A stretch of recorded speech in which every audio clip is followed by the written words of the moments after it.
Steed Dynamics chainless bicycles. No chain, no pain. இன்றைய செய்தி அலசல் பகுதியில் எதை பற்றி பார்க்க இருக்கிறோம்னா, தற்போது உலக ஊடகங்களிலேயே தலைப்புச் செய்திகளாக இடம் பிடித்திருக்கக்கூடிய ஒரு செய்தி தான். உக்ரைன் மீது ரஷ்யா நடத்தி வரும் தொடர் தாக்குதல்களும், அதனைத் தொடர்ந்து ரஷ்யா மீது விதிக்கப்பட்டிருக்கக்கூடிய பொருளாதார தடைகளும், அதனால் உலகம் சந்தித்து வரும் பிரச்சனைகளும் தான் கடந்த சில வாரங்களாகவே உலகெங்கும் பேசு பொருளாக இருக்கிறது. இந்த நிலையில் ரஷ்யா தங்களுடைய பெருமளவு வியாபாரத்தை கச்சா எண்ணெய், எரிவாயு இந்த மாதிரி விஷயத்தில் மூலதனம் பண்ணியிருக்காங்க. அதற்கான புதிய சந்தைகளை தேட வேண்டிய ஒரு கட்டாயத்திற்கு ரஷ்யா தள்ளப்பட்டிருக்கிறது. இந்த நிலையில தான் ரஷ்யாவிடமிருந்து இந்தியா கச்சா எண்ணெயை இறக்குமதி செய்ய ஒப்பந்தத்தை கையெழுத்தாகி இருக்கிறது. இந்த நிலையில அமெரிக்காவும் இது தரப்புல இருந்து தங்களுடைய அதிருப்தியை பதிவு பண்ணியிருக்காங்க. இந்த விவகாரத்தை பொறுத்த வரைக்கும் ரஷ்யாவுடைய நிலைப்பாடு என்னவாக இருக்கிறது, இந்தியாவுடைய நிலைப்பாடு என்னவாக இருக்கிறது, இதனால் நமக்கு ஏற்படக்கூடிய சாதக பாதகங்கள் என்ன, இதை பற்றியெல்லாம் தான் இன்றைய தொகுப்புல பார்க்க இருக்கிறோம். ரஷ்யாவிடம் இருந்து இந்தியா கச்சா எண்ணெய் இறக்குமதி செய்திருக்கக்கூடிய நிலையில இந்தியாவுடைய கச்சா எண்ணெய் இறக்குமதியை பொறுத்த வரைக்கும் இந்தியா உலக அளவில் 3வது அதிகம் கச்சா எண்ணெய் இறக்குமதி செய்யக்கூடிய ஒரு நாடாக இருக்கிறது. எந்த அளவுக்கு நாம எண்ணெய் வளம் சார்ந்த நாடுகள் மீது சார்ந்து இருக்கோம் அப்படின்றத இந்த எண்ணிக்கை காட்டுது. எந்த அளவுக்கு நாம இறக்குமதி செய்யறோம்னா, நம்மளுடைய மொத்த பயன்பாட்டில் 85% அப்படின்ற ஒரு அளவுக்கு நாம பிற நாடுகளை சார்ந்து இருக்கிறோம்.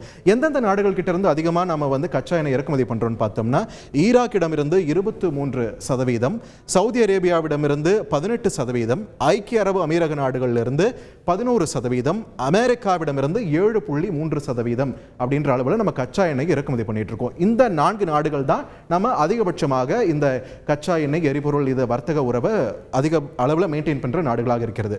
உலகின் கச்சா எண்ணெய் ஏற்றுமதியில் 2வது மிகப்பெரிய நாடாக இருக்கக்கூடிய ரஷ்யா, கச்சா எண்ணெய் இறக்குமதியில் 3வது மிகப்பெரிய நாடாக இருக்கக்கூடிய இந்தியா, இந்த 2 நாடுகளுக்கும் இடையே கச்சா எண்ணெய் வர்த்தகத்தை பொறுத்த வரைக்கும் 1% குறைவாகத்தான் இத்தனை நாட்களும் இருந்திருக்கிறது. ரஷ்யாவை பொறுத்த வரைக்கும் 75% இந்த கச்சா எண்ணெய் வர்த்தகம் பார்த்தீங்கன்னா ஐரோப்பிய நாடுகளை சார்ந்து இருக்கிறது. இந்தியாவிற்கு இதை கொண்டு வருவதற்கான வேலைகள், அதனால் அதிக செலவு எடுக்குது, அதிக நேர விரயம், இந்த மாதிரியான காரணங்களால இந்தியாவுக்கும் ரஷ்யாவுக்கும் இடையே இந்த வர்த்தகத்தை பொறுத்த வரைக்கும் பெரிய அளவில் இதுவரைக்கும் வளர்ச்சி இல்லை. இந்த நிலையில தான் என்ன இருக்குன்னு பார்த்தோம்னா, தற்போது இருக்கக்கூடிய ஒரு அசாதாரண சூழலால ரஷ்யா இந்தியாவிற்கு கச்சா எண்ணெயை 20% முதல் 27% வரைக்குமே குறைந்த விலையில் தருவதற்கு ஒரு ஆஃபர் பண்ணியிருக்காங்க. இந்த மாதிரி நாங்கள் உங்களுக்கு விற்கிறோம், நீங்கள் வாங்கிக்கோங்க அப்படின்ட்டு ஒரு புதிய சந்தையை உருவாக்குவதற்காக ரஷ்யா முன்னெடுப்பு வைக்குது. இந்த நிலையில பொருளாதார ரீதியாக இதை இந்தியா பயன்படுத்திக் கொள்வதுதான் ஒரு புத்திசாலித்தனமான முடிவாக இருக்கும் அப்படின்ற ஒரு கருத்து பல்வேறு சர்வதேச அரசியல் வல்லுநர்கள் கிட்ட ஆரம்பத்திலிருந்து இருந்தது. அதை இந்தியாவும் பயன்படுத்தி கொண்டது. முதற்கட்டமாக 60 லட்சம் பேரல்கள் இறக்குமதி செய்யப்படும், அதற்கான ஒப்பந்தம் கையெழுத்தாக இருக்கிறது. இது இந்திய அரசுடனான ஒப்பந்தம் இல்லை அப்படின்றது இங்க நம்ம புரிஞ்சுக்கணும். இந்தியாவுடைய பெரு நிறுவனங்கள், இந்த நிறுவனங்களுடனான ஒரு ஒப்பந்தமாகத்தான் இது இருக்கிறது. இந்த நிலையில் அமெரிக்கா தரப்புல இருந்து என்ன சொல்லியிருக்காங்கன்னா, நீங்க இறக்குமதி பண்ணிக்கோங்க ரஷ்யா கிட்ட இருந்து, அதனால நமக்கு எந்த தடையும் நாங்கள் உங்களுக்கு விதிக்க போறதில்லை, நான் எந்த விதிகளையும் நீங்க மீறவும் இல்லை, ஆனா வரலாற்றில் எந்த பக்கம் நீங்க இருக்க விரும்புகிறீர்கள் அப்படின்றத முடிவு பண்ணிக்கோங்கன்னு வெள்ளை மாளிகை தரப்புல இருந்து இந்தியாவிற்கு ஒரு செய்தி அனுப்பப்பட்டது. அவங்க ஓப்பனாகவே மீடியாவிலையும் அதை சொன்னாங்க. இந்த நிலையில் ரஷ்யாவிடமிருந்து எந்தெந்த நாடுகள் இந்த உக்ரைன் போருக்கு தாண்டியும் எந்தெந்த நாடுகள் எண்ணெயை இன்னும் வாங்கிட்டு இருக்காங்கன்னு பார்க்கும்போது, China, Netherlands, Poland, Greece, Italy, Germany, France, ஐரோப்பிய ஒன்றியத்தில் இருக்கக்கூடிய பல நாடுகள், நேட்டோ அமைப்பில் இருக்கக்கூடிய நாடுகளே கூட இன்னும் ரஷ்யாவிடமிருந்து எண்ணெய் வாங்கிட்டு தான் இருக்காங்க. ஸோ அந்த நாடுகள் கிட்ட உங்களால் எழுப்ப முடியாத கேள்வி இந்தியாவுக்கு மட்டும் ஏன் எழுப்பப்படுகிறது, இந்தியாவுக்கு மட்டும் ஏன் உபதேசம் பண்றீங்க அப்படின்ற ஒரு கேள்வியை சர்வதேச அரசியல் வல்லுநர்கள் முன்வைக்கிறாங்க. இந்தியா தரப்புல இருந்து என்ன சொல்றாங்கன்னா, இது பொருளாதார ரீதியாக எடுக்கப்பட்ட முடிவு, இதை அரசியலாக்க வேண்டிய அவசியம் இல்லை அப்படின்றது தான் இந்தியா தரப்பிலிருந்து அமெரிக்காவுடைய கருத்துக்கு பதிலளிக்கப்பட்ட ஒரு கருத்தாக இருக்கிறது.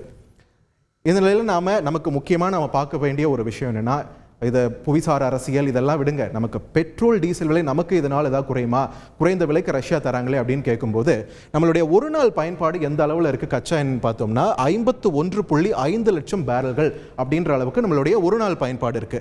ரஷ்ய இறக்குமதியை பொறுத்த வரைக்கும் தற்போதைய நிலையில 3.6 லட்சம் பேரல்கள் மட்டும்தான் ஒரு நாளைக்கு இறக்குமதி செய்யப்படுது.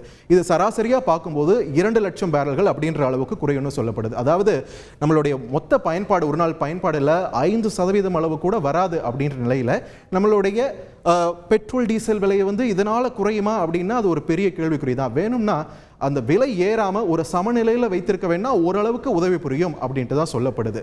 மொத்தத்துல இதுல இருந்து நமக்கு தெரிஞ்சுக்க வேண்டிய ஒரு விஷயம் என்னன்னா, பொருளாதாரம் சார்ந்து எடுக்கப்பட்ட இந்த முடிவை அரசியலாக்க கூடாதுன்ற ஒரு செய்தியை இந்தியா நம்முடைய தரப்புல இருந்து அமெரிக்காவிற்கு பட்டவர்த்தனமாக தெளிவுபடுத்தி இருக்கிறது.